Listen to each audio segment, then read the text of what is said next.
Hi, this is Chippa Khan, and welcome to the Otherworldly show, where we share the sort of workshops and discussions that we have on at the Changing Times, Changing Worlds conference. I'm Chippa Khan, your host, and tonight we're talking about chaos magic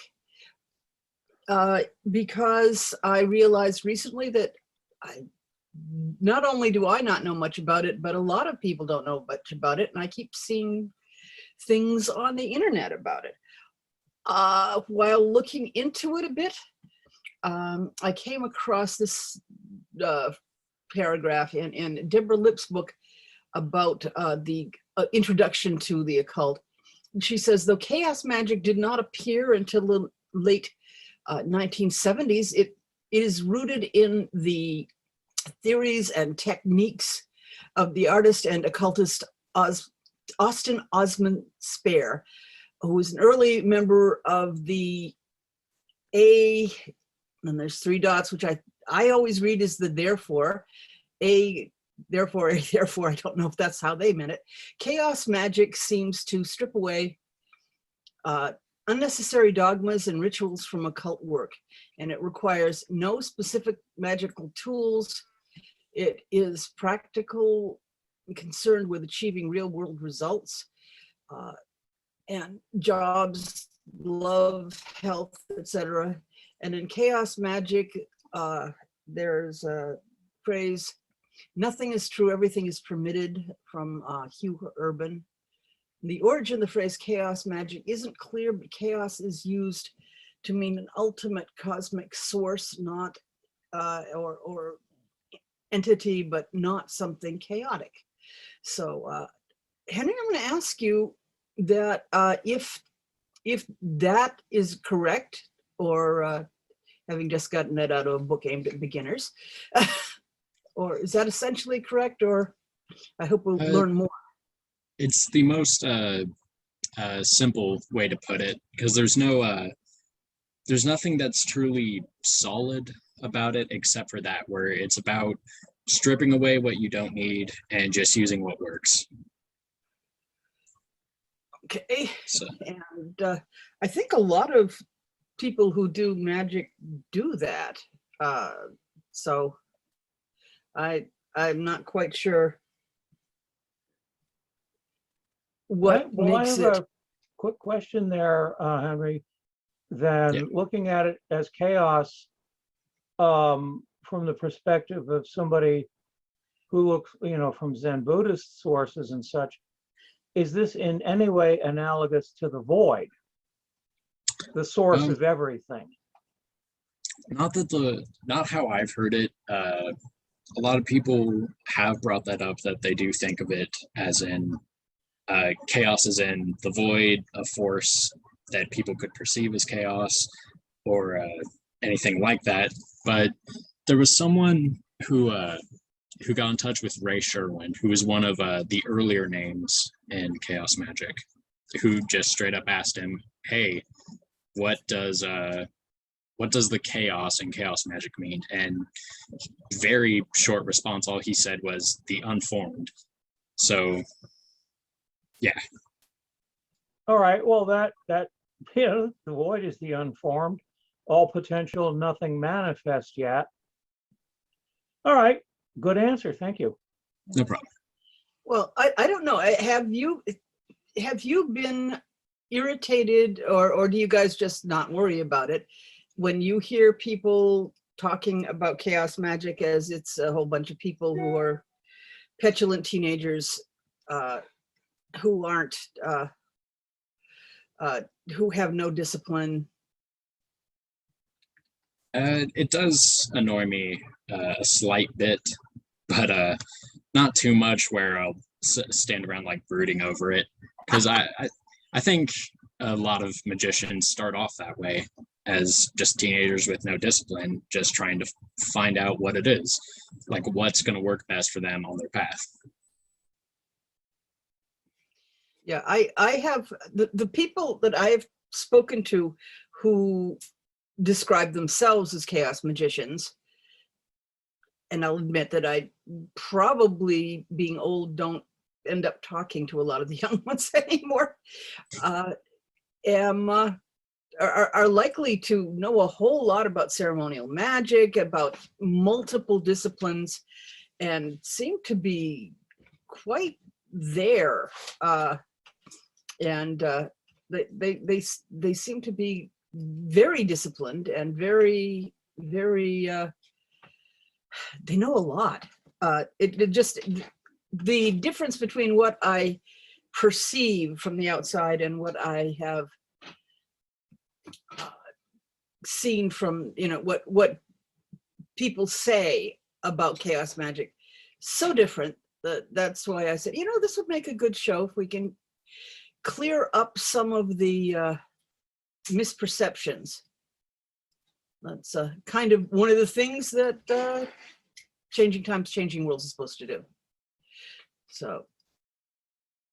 Yeah, I would say that discipline is a big part of it for a lot of us, because there's also the whole, what's used a lot, or what I've seen used a lot for chaos magicians is paradigm shifting, which is going through different belief systems and seeing what'll work for them, trying out something new, seeing what they could take to implement in whatever practice they're coming up with. And I would say that that requires a lot of discipline to devote yourself to such a big idea for whatever amount of time you want. Could be very short, could be very long, and then just snap out of it like in the next week and then say, oh, well, I don't know, I've never been interested in that. Well, that is kind of why I am not into ceremonial magic. I dabbled with it back in the 60s, but then I was just, this is not my thing, and have gone more toward the folk magic. But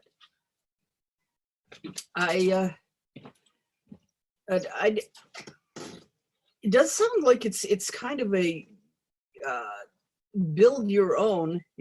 I guess there's a whole lot of experimentation involved. I would say so. Yeah, it's like I said in the beginning, it's all about just looking through various things, seeing what'll work best for you, and you just build your own practice based on that. There's no solid thing on chaos magic, again bringing that up, and it's, you make your own solid, but even then you can just as easily get rid of that and start something new within a month. It does sound like, because one of the thoughts I had is I easily see some people getting the notion that chaos means anything goes, which implies a total lack of discipline. You know, just do what you want regardless. But it also sounds like chaos magic is really kind of the thing for self-starters who can pick up an idea, run with it, and build on it. Would that be true? Yeah, I would say so. There was someone else, Douglas Batchelor, who runs a pretty good show called What Magic Is This? And he did 2 episodes on chaos magic. And I think it was in those that he said, like, almost everyone could nowadays start as a chaos magician and just try it out. It gives them an opportunity to learn different things, different beliefs, and then just roll with it, or they could find something and just stick with that, and then they leave behind the whole chaos aspect of it and just keep to it. Like if someone starts off as a chaos magician and they're reading into something like Thelema, looking to implement that, and it clicks well enough for them, then they'll just go on with being a Thelemite. They won't say, oh, I'm a chaos magician with aspects of Thelema. So they would say chaos, I'm a chaos magician. Well, not if they feel like Thelema has them, calls to them more. Sorry, I'm stumbling a bit. Oh, that's okay. I'm just, it's time for people to, I mean, maybe it should have some more respect for chaos. But it does seem to be an awfully pure magical form. It's there for the magic. It's which, let's face it, Wicca and many of the other groups out there, as we each find our own magical community. As I have said in the past, I think that a lot of us discover at some point that, gee, all this stuff we are told isn't true and then we start looking for somebody else who believes in psychic abilities, magic and stuff, and then we often these days find Wicca and then find something else. I never had enough relationship to Wicca to get into that, but I refer to it as a gateway religion. It's like, oh, hey, yeah, there's some paganism in the modern world. Oh, look, there's heathenry. There's the Kemetic. There's Hellenist. There's a Slavic paganism. But and some, you get a bunch of people in heathen community, for instance, who know the runes, but they don't. They're not interested in the magical aspects of the runes. They recognize that they were done in the past, and they go, no, I know, I'm a historical heathen. I'm not interested in magic, and I know Wiccans who don't do magic, which is very odd from somebody who grew up in the 60s. And when you learn to be a Wiccan in the 60s and early 70s, you were taught magic. You were given the basics of magic work, but some people don't do magic. And this sounds an awful lot like chaos magicians are magicians first, and don't see the don't see a need to get into the religious aspects. It sounds like chaos magic is almost a portal experience. You come into chaos magic and suddenly you have all these doors around you that lead to just about any form of magic or not magic that you might want to consider. Does that sound fair? Oh yeah, definitely. Definitely fits well. Another big name for chaos magic, Phil Hine. He wrote the book Condensed Chaos, which I think is the best introduction for anyone that's looking to get into it. Nowadays, he's writing more about Tantra than he is chaos magic. So, yeah, it definitely opens up a lot of doors for anyone that starts off with it. How you said, opens up a lot of doors around you. Yeah. Sorry, I had to jot that down. Phil Hine, Condensed Chaos. Are there any other? And I know I found you on Facebook, which sounds like it's trivializing it, but are there any other books or websites or groups that you would suggest for those interested in learning more about chaos magic? For introduction, yeah, I already said Condensed Chaos. Liber Null is a good example for like when it was first coming in.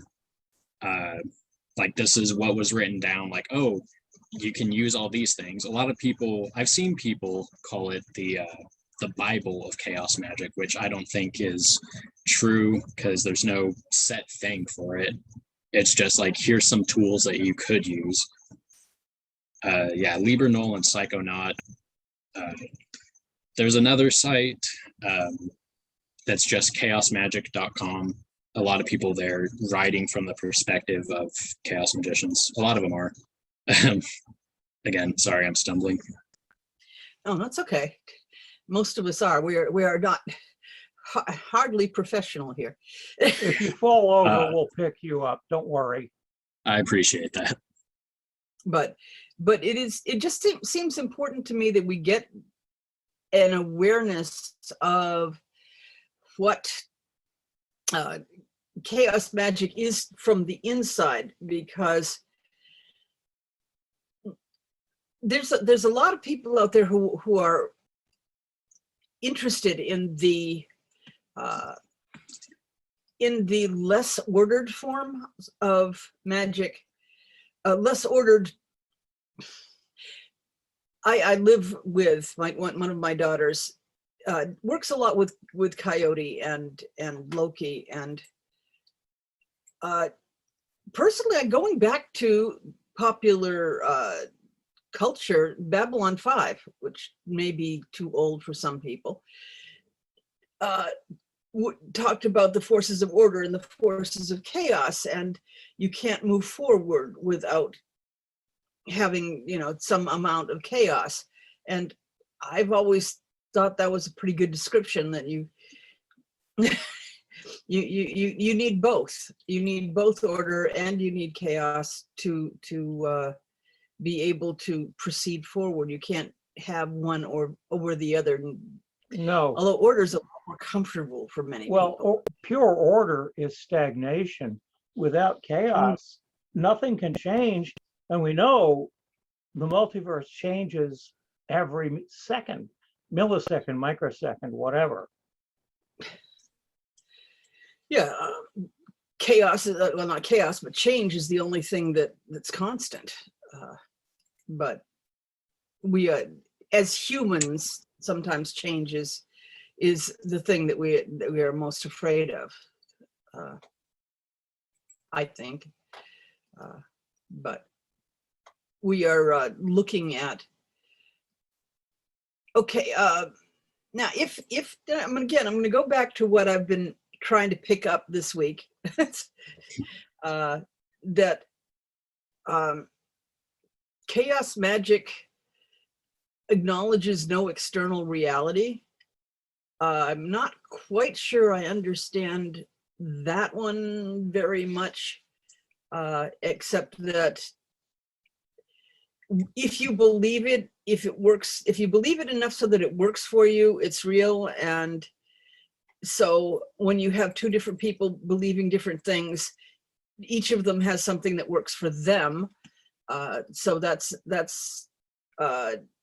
it's real enough. No external reality. Some of the things I have read this week indicate that there's there seems to be a certain level of antipathy toward people who use who work with the gods and spirits that they don't want, or I suppose the single God, if it's a Christian God, that's like, no, you should be taking it, you should be bringing it out of yourself.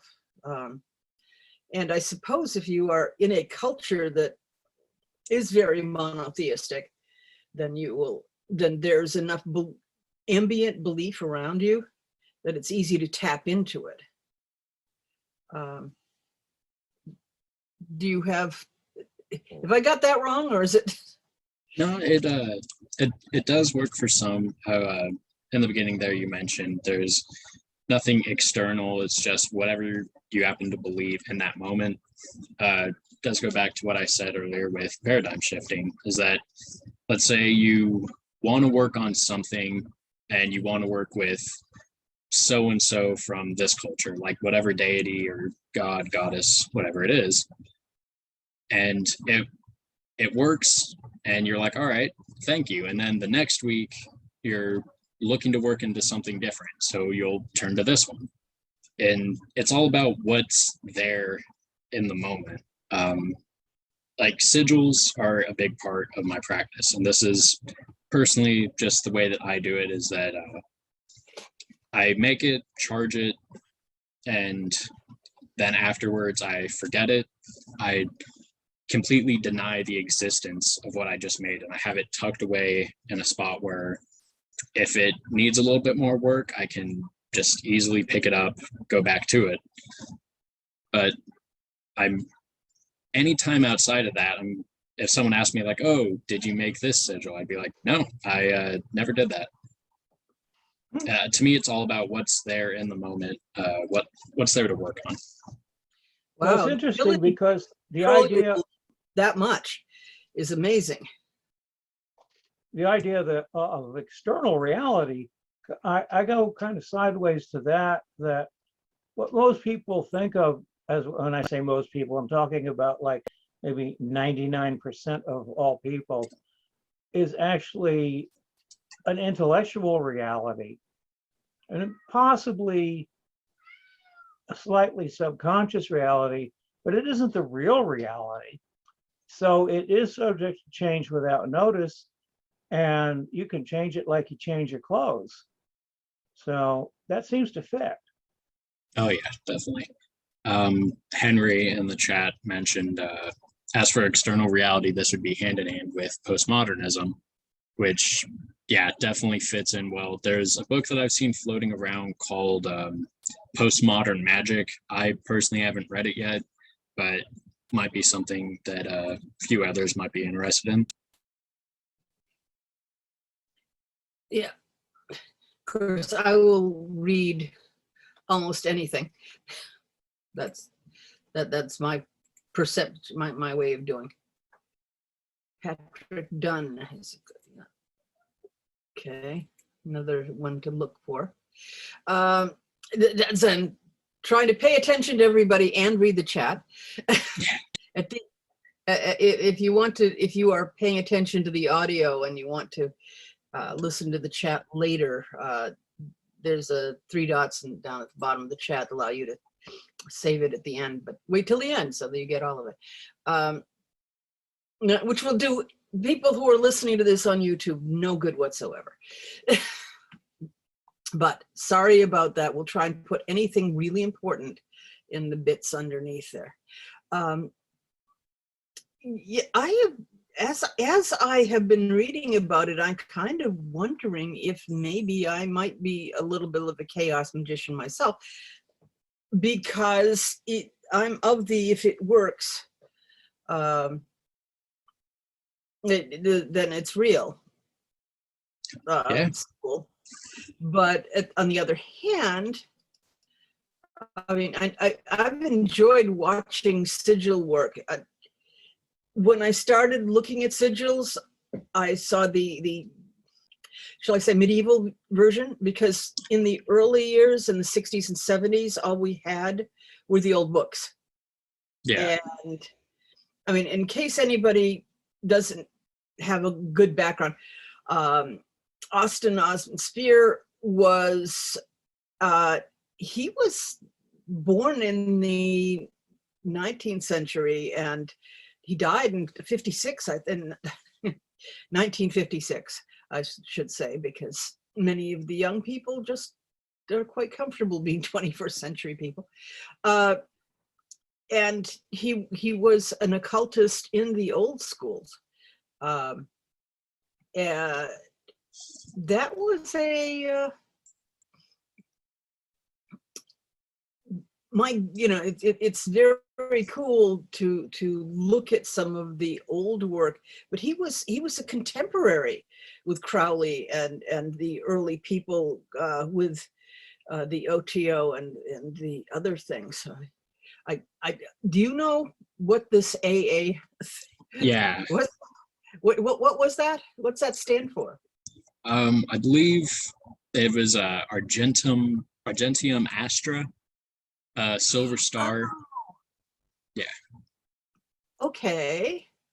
And he was a member very briefly. He grew very disenchanted with Crowley and his work, and just left it behind. And I think that's where the true seed of chaos magic was, because like you said in the intro, no one knows where the term showed up. Spare didn't say it, but he just had his own way of going about it, which was by making his own sigils and like hiding them a lot of times in his artwork. He couldn't write that well. Some of his stuff requires a few rereads over a single line to get into the next. But it's still amazing work. It's like reading Gurdjieff.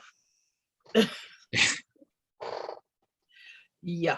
And that is perhaps why there was such a flood of new books in the 80s and 90s, because to get something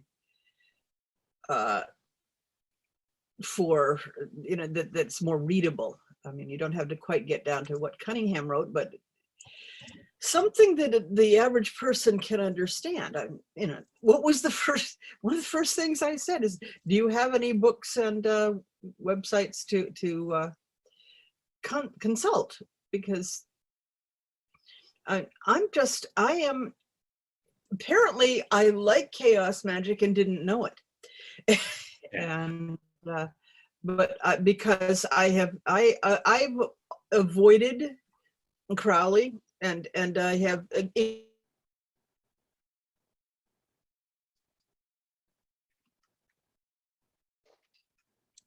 The connection is lost a bit. Yeah, she's locked up. He for a drops moment. off. That's fairly common. Don't worry, you got the co-host here. Mm-hmm. Yep. All right. Ugh. I think I can give you a little insight into when the idea of the title Chaos Magic came up.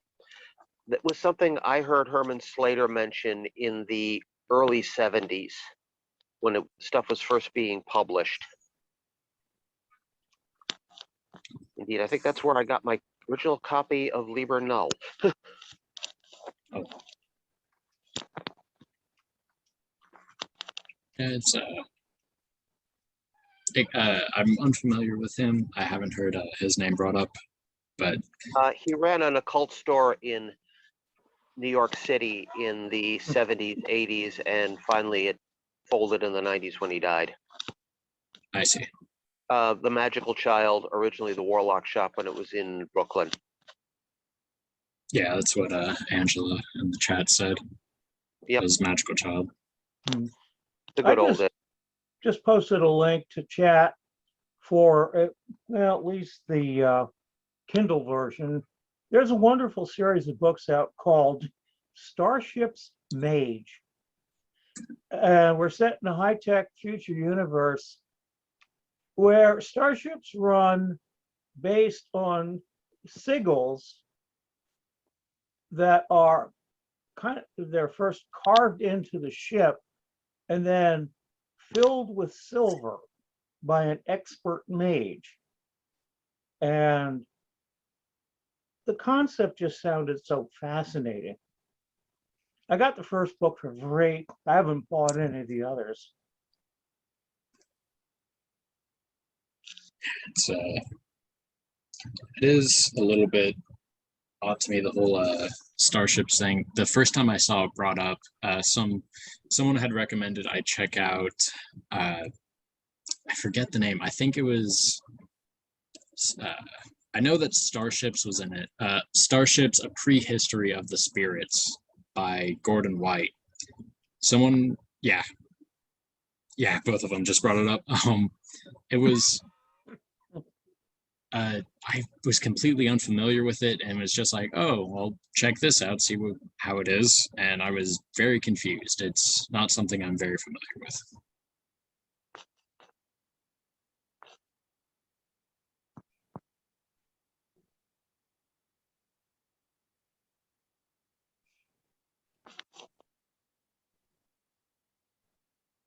Yeah, that's what I've gotten from Gordon and Angela. What led me to chaos magic was it was really hard for me to find a certain tradition that appealed to me. Also, financially, ceremonial magic and various other traditional practices are extremely expensive, or I can't travel that far to go join these covens and whatnot. So I was already doing popular culture PC magic anyways. And I came upon a group and it expanded my mind a little bit more. And they basically said, it's okay to dabble in this and take from here and enjoy the aspects of this deity mixing with this TV show, mixing with some old school books from chaos magicians mixing with this and that. And that's why it appeals to me. I don't feel like I'm locked into a certain belief structure. And to me, it would feel that I would be stagnant in it.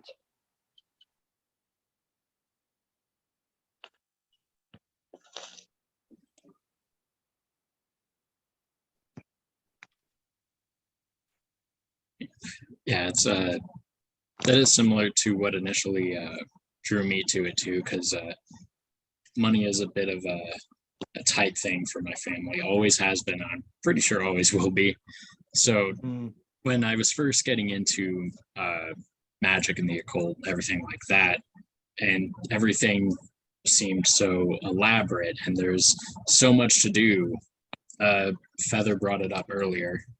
There's like this thematic element to everything.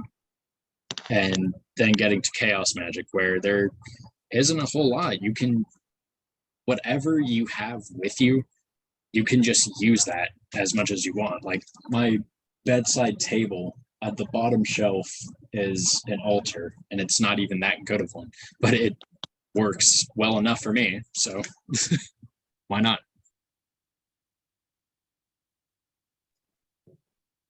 Well, it's interesting because we've talked a lot about what chaos magic is, but I came into this like with the sense that the theme was what isn't it?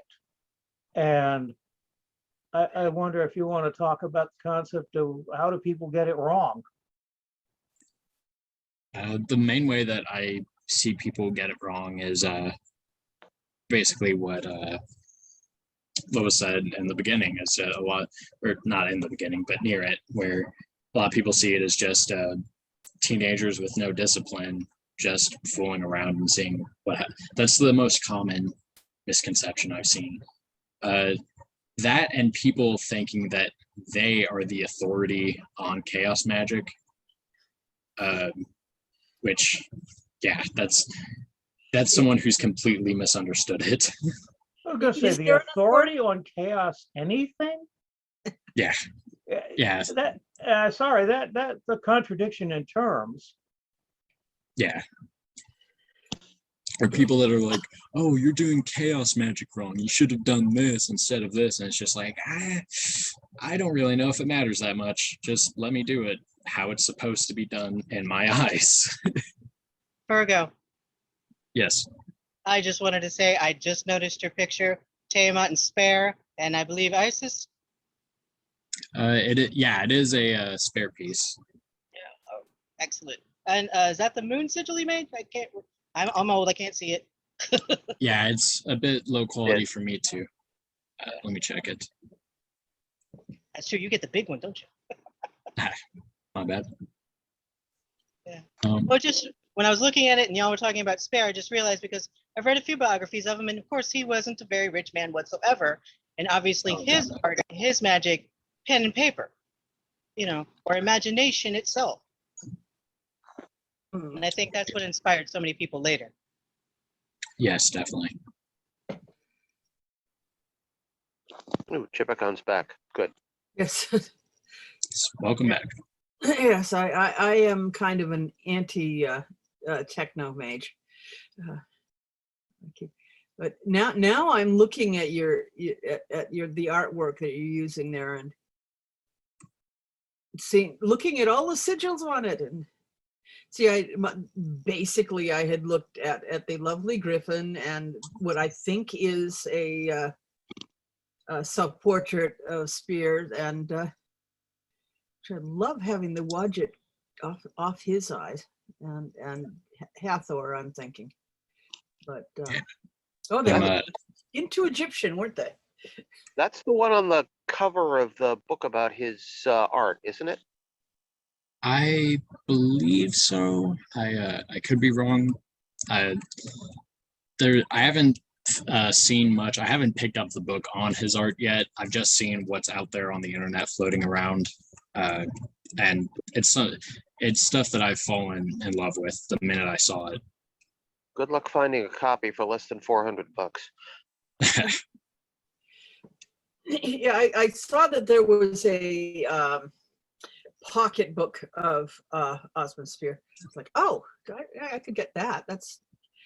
I'm trying so hard not to expand my library any further. Yeah, it's that's another one I've been meaning to pick up I've been meaning to get that one. There was a really good biography that my friend had on him. The Life of London's Lost Artist by Phil Baker, I believe his name was, which is an amazing biography about him. It's written perfectly in my eyes. I love it. Oh, see, now I'm just staring at the art. So obviously I should look more into his art.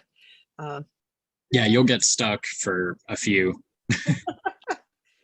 If you're into magic and art, it's a great combination. But okay, trying to pull it back. One of the things that I bumped into was his use of the term Kia or Kaya. Yeah, Kia. Kia, okay. Universal consciousness. And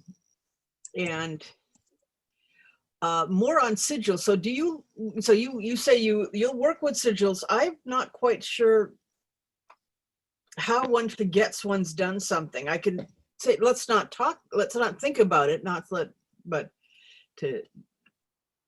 Well, the whole not thinking about a thing is optional. It's just something that I've implemented. Like it's not a necessity. You don't have to forget your sigil, but if you want to forget it, and so you're not lingering too much, then sure, that'll work for you. It's like a washed pot never boils is the best way I've seen it explained. It's just like you don't want to linger too much thinking about it. So yeah, if you are to a certain extent, if you're keep checking on it, it's like you're doubting it and you're pulling energy out of it. In my observation, that is the way that I've thought of it too. Yeah, it's just it's more lingering, being like, come on, do something, right? Like you're poking at it with a stick. but don't keep opening the oven door to see if the cake is baking. Don't keep digging up your seed after you've planted it, because you'll kill it. Let it do its thing. Have you encountered, apparently there's someone called Gordon White developed a technique of shoaling, which seems to be using multiple sigils? I have seen it brought up. I've seen a few different methods for how people have done it or fired them. I remember seeing someone use gunpowder and fireworks as a way, like etching it out in those and then igniting them. Cool. Which, yeah, it sounds cool. I've thought of how to go about it. I know it's worked well for some, but it's just something I haven't gotten to yet. That would, it reminds me of the fire festivals in Japan where they burn symbols and kanji on the mountain so everybody in the village can see this big kanji burning in the dark on the side of the mountain. It's like, cool. But of course, you've got Atlas fireworks out in your neighborhood, so if you want to go blow things up, there are plenty of good sources there. I was gonna come in on the shoaling. Oh, goody. Yes. I'm sorry, I thought I had unmuted myself. And, the simplest way to think about it, another person described it as sand piling, or like collecting different coins. Each coin, if you will, is your little sigil for a smaller piece within a much, much larger work. So, okay, I need to have a better job. All right, I need good clothes. I need good health so I can attend that work. I need to have a better resume, etc., etc. These all become sigils, and you put these together. Does that make some sense? You don't need to make one grand sigil for this whole work. His point is make these little sigils, and like sand, you're piling it up. You're piling it up, all these different actions you're trying to go for. It makes that way help? too much sense. Yeah, the Okay. idea you build components that you can then build other things on top of. Oh, it Right. sounds like the process of quilting or making something out of beads. Well, it just happens Gordon is a very avid diver, and that's probably where he Ah. got the idea. Okay. Or I could just say Finding Nemo with all the fish, but they're all individual fish. But we're Mhm. pushing down, right? I Yeah. had not heard anything about setting on fire. Not saying that's not true. It's just not a method I had heard. And I hope that makes more sense for everybody. Yes. For me, I was hearing I was bumping back into a description of dealing people who with autism, how you have to break it down, and each of the different components of any given task has to be dealt with separately. And and if you do that, it helps somebody who's autistic. And God knows enough of the people I've met in the magical community are at least somewhere on the spectrum. I was about to say I am definitely, and I don't know if specifically Gordon is, but I wouldn't be surprised if he was. But that does make it sound like it's going to hit every point you need to hit. Well, yeah, if you can't handle something that's got the power of 10, maybe you can handle 10 little ones and add them up. And of course, what you do with that method, hopefully, like you say, you're hitting it from every little tiny little spot, and hopefully that builds into a mountain of sand. Yeah. Yeah. Well, I'll vote for that. Well, as we go back to the beginning, if it works, then you've done it right. Whatever works for you. And of course, considering the huge variation of people in the in the world and the way our different minds work, we each have to come up with something slightly different, because what works for one won't work for another. Yeah. Exactly. It's all up to the person when it comes to this.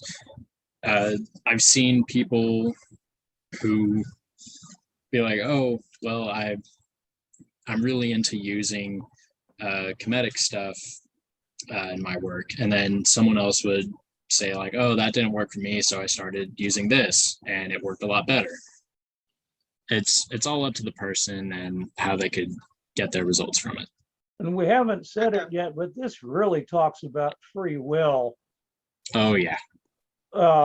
which is, as I am endlessly fond of saying, we have the capacity for free will, but very few of us actually develop that capacity.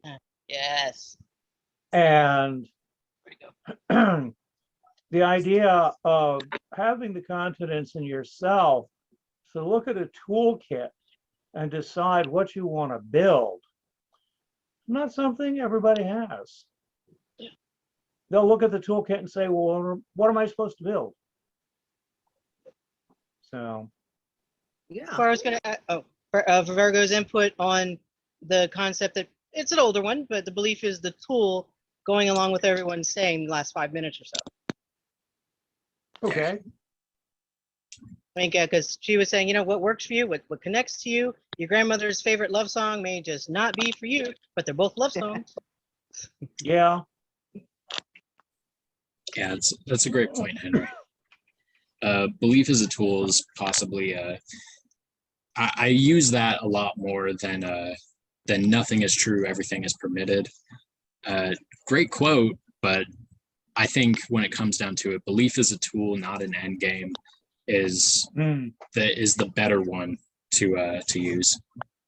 And it all points out, if you look at the endless possibilities and all of that, one of the things that's driven my own spiritual search for nearly 30 years now is digging down to find the root truth. What actually underlies all of it? And that's one of the things I'm seeing, is that it doesn't matter who comes on what they talk about, but the good ones, and I'm going to include you in this batch tonight, talk about things that get down to the root truth. the radical approach from the radix, meaning root. And that's what we have to seek.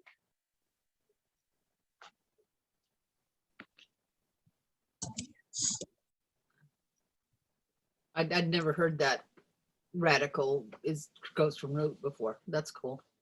Yeah, well, that was one of the things that I forget when I learned it, was the idea of radical, whether it's in chemistry or politics or whatever. It is from the Latin word radix.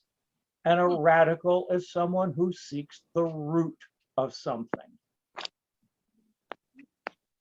And so to that sense, I've been a radical of an extreme sort for quite a while. Yeah, well, we are, as with so many other things, we are dealing with the huge variety. It does take into account the many ways that the multiple ways that humans interact with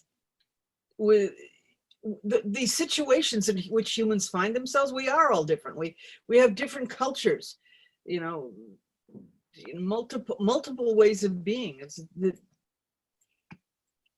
I'm beginning to understand the concept that belief can hinder, to a certain extent, your understanding. I'm fall back on the I'm perfectly willing to acknowledge multiple realities, but things only need to be real enough to work for me. I like that. Real enough to work. It sounds like sounds like our car. Don't even That would be tempt me very with similar that. to just people shifting what their paradigm is. Like, Yeah. what's that framework, the heuristic, the schema? Yeah, what's the framework that you work within? And if it provides answers, if it gets the job done, then you may satisfy yourself by finding out how it fits in to the rest of reality. But I think the core issue is that it has to work for you before it's worth talking about anything else. I am yeah, another thing in my notes of, oh, check on this. I ran across the word synchro mysticism. Is that something that you have bumped into before? Because it's the combination of synchronicity and mysticism. It isn't something that I've seen brought up by many, or something that I've seen people really talk about, but that's just from where I've been. Someone like Angela or Henry might chip in saying they've seen it before. So, well, that was interesting. I just did a quick lookup on that. The art of realizing meaningful coincidence in the seemingly mundane with the mystical or esoteric significance. The word was coined by Jake Kotze in August 2006. And when I think about, was it Jung, I think, who was really hung up on synchronicity? Things happen because they happen. And, well, I'm going to quote Crowley here. Enough of because, let him be damned for a dog. And who needs causality when you've got good synchronicity? And if we can tie that into our mysticism, hey, look at us go. I like the reference there, Feather. There's another thing that William. To the Police album. Okay. Yes. Don't tell the director I said so, but are you safe, Miss Credento? Anyway. The author William S. Burroughs was a chaos magician who he inspired a lot I would say, mostly indirectly, but he inspired two major chaos magicians, Genesis Peorage and Dave Lee.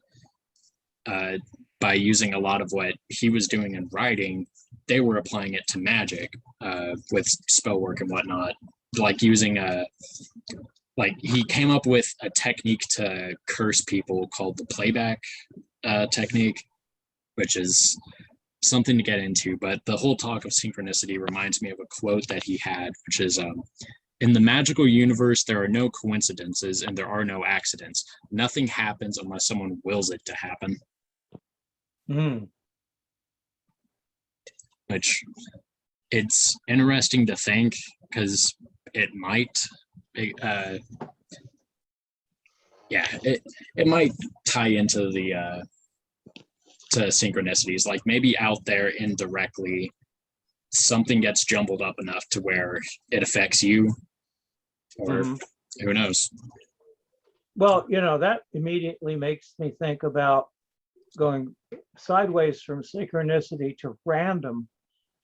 And I have, you know, we have the apparent contradiction between everything happens for a reason and stuff happens. Yeah. And I have concluded that random is a term we apply to any event whose causes are too complex for us to understand. And we just haven't figured those out. Yeah. Well, in addition Yeah. to somebody willed it, I also firmly believe that there are natural flows of energy that will bring a confluence now and then that will affect something. Yeah. Well, that's part of a lot of what at least I do with magic, is that you take advantage. I mean, there's certain, as Star Wolf has spoken of so often, you have crystals that have certain properties, and there are certain times and flows that you can tap into, and why not use them?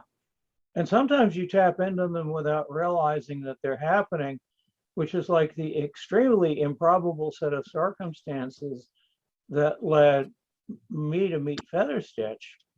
And if you tried to sell that as a pilot for a TV You could tell show, that story someday, yeah. Yeah, well, they'd laugh you out of the office. But it was one of those, there was a sense of inevitability. Yeah, do not the tell the flow. story. But I will point out that it goes back to when I first used the name Featherstitch. Yep. So there are flows, and we get carried along by them. And sometimes we don't end up where we expect, but that's par for the course. But it's always someplace we should be. But it always turns. Why are we here? Why did we miss that turn? Oh, we needed to turn here. Why? Oh, because of that. Or, you know, and whatever. Some small thing where we have a chance to intervene in the world and maybe make things a little better for somebody. Oh, darn, we got caught by the train at the crossing, which made us 5 minutes later to the grocery store, which is how we just caught this person before they left. Yeah. And, So, you know, we look at that and we say, we try to be sensitive to these flows, these energy flows.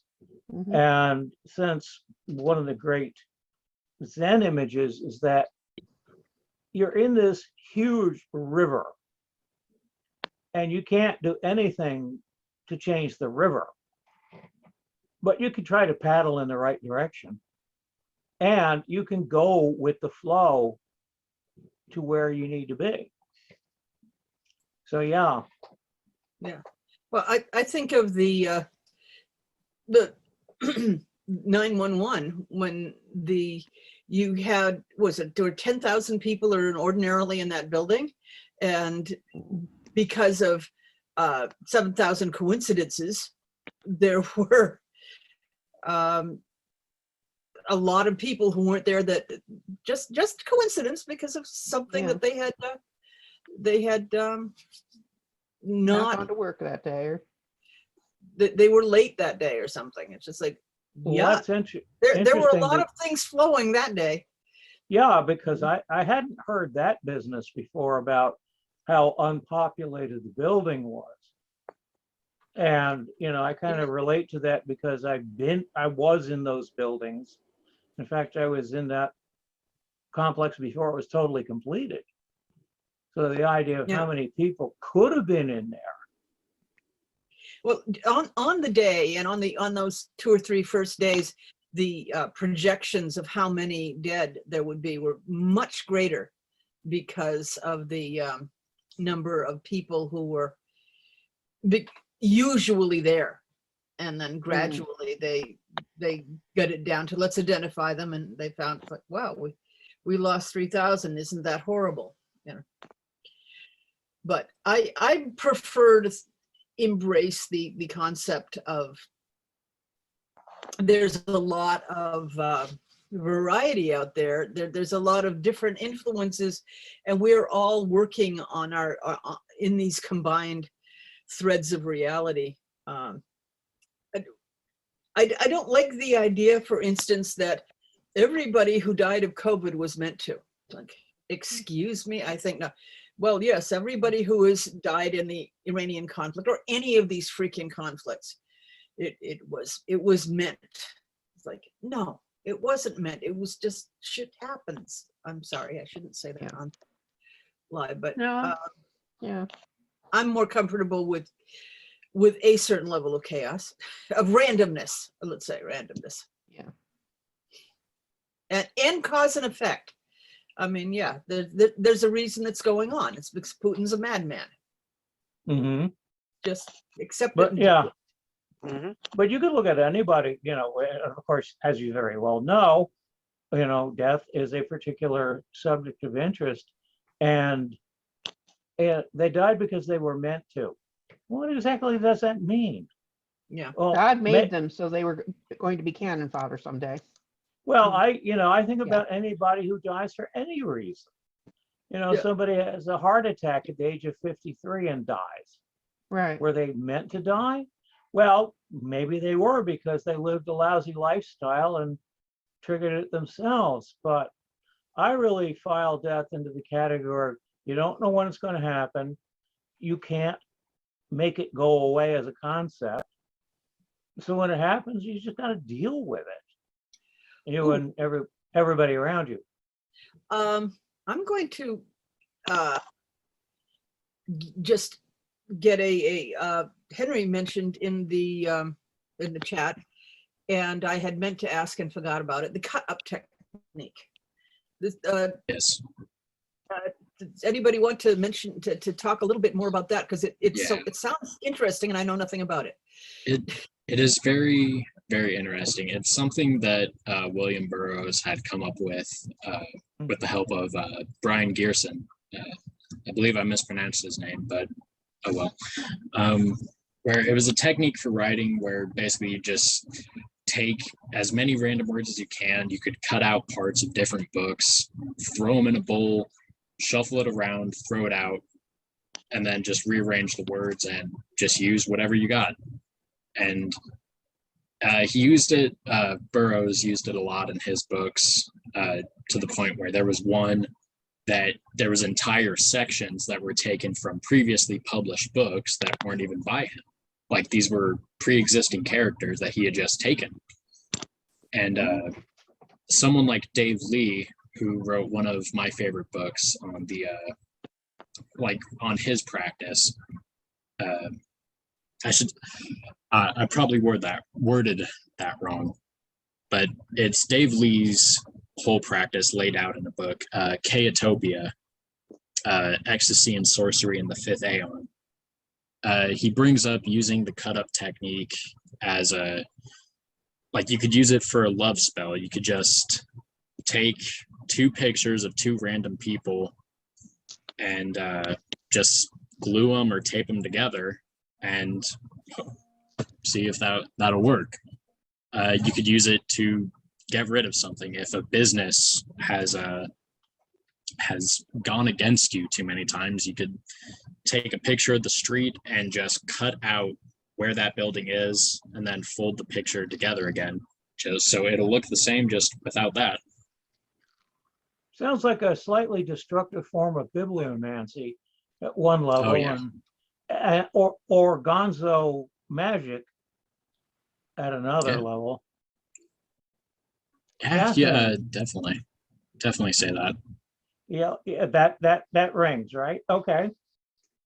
Okay, I am going to, I've now noticed that we have now used up the hour. I'm gonna have to, Oh. definitely gonna have to go back and listen to the recording, because having You missed part of it. dumped. Yeah. But I do want to thank Henry for showing up and explaining more. I do feel that I now know more about chaos magic, and not Yes. anywhere near enough. Well, I think I'm in the same situation, yes. but I have a context for it now that I simply did not have before, Mhm. which means I can look at it and say, well, you know, that's not really me, but I see where that fits in my reality. So I'm going to thank Henry for that, because that was what I came here for, and that's what I got.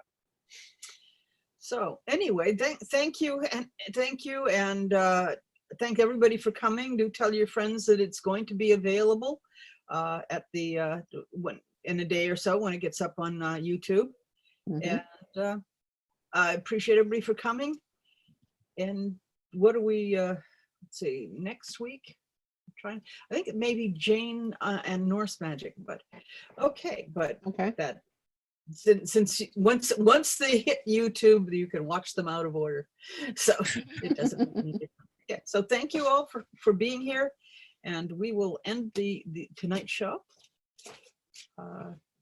Do let us know if there's anything you want to hear us talk about. So okay, this is tonight, because of having been bopped out, we're just gonna all be dead. And Amanda, you know, it's gonna, when I close the meeting, it's gonna be for everybody. So sorry about that. No chatting Okay. after.